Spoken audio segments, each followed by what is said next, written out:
9 နာရီဆိုထားပြီပုံမှန်ပဲ6 နာရီမထုတ်ခင်အောင်ဆုံးစားပြီမနေ့က9 နာရီထက်နောက်ကျလို့မရဘူးဘာဖြစ်လို့အိယာထအတွက်တနာရီတွင်းမှာပဲထမင်းစားရတယ်အဲ့ဒါအစာရင်းရဲ့လိုအပ်ချက်အဲ့ဒီအိယာထပြီး2 နာရီ 3 နာရီနောက်ကျမှစားမယ်ဆိုရင်အုံနောက်ထိခိုက်စေတယ်အစာအိမ်ကိုသိပ္ပံပညာဆေးပညာပြောတယ်အစာအိမ်ကိုဒုတိယအုံနောက်လို့ပြောတယ်အစာအိမ်ကဘာလဲအစာအိမ်ထဲမှာရှိတဲ့ဥလန်းချောင်းထဲမှာရှိတဲ့ပိုးကောင်ရေတော့ကမ္ဘာလူကြီးရဲ့အစ1000ပိုးများတယ်စေသိပ္ပံပြောတာဒီခန္ဓာကိုယ်ထဲမှာပိုးကောင်တွေကြီးတယ်အဲ့ဒီပိုးကောင်တွေက immune system အတွက်ဘုံတို့ခန္ဓာကိုယ်ထဲမှာယောဂဗျာတွေလာရင်သူပြန်တိုက်ထုတ်တာ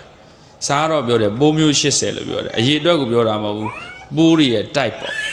နော် type of virus လို့ပြောမှာပေါ့ဆိုတော့ဘုံတို့တွေမှာရှိတဲ့ဇီဝပိုးမွားတွေအရေးအတွက်ဒီအမျိုးအစားတွေ80လို့ပြောတယ်အဲ့ဒါဆိုတစ်မျိုးဆိုအများကြီးရှိတယ်digestive system အတွက်အထောက်အကူပြုတွေဟာ immune system အတွက်အထောက်အကူပြုအဲ့ဒါအကုန်လုံးကပိုးတွေလို့ပြောတာ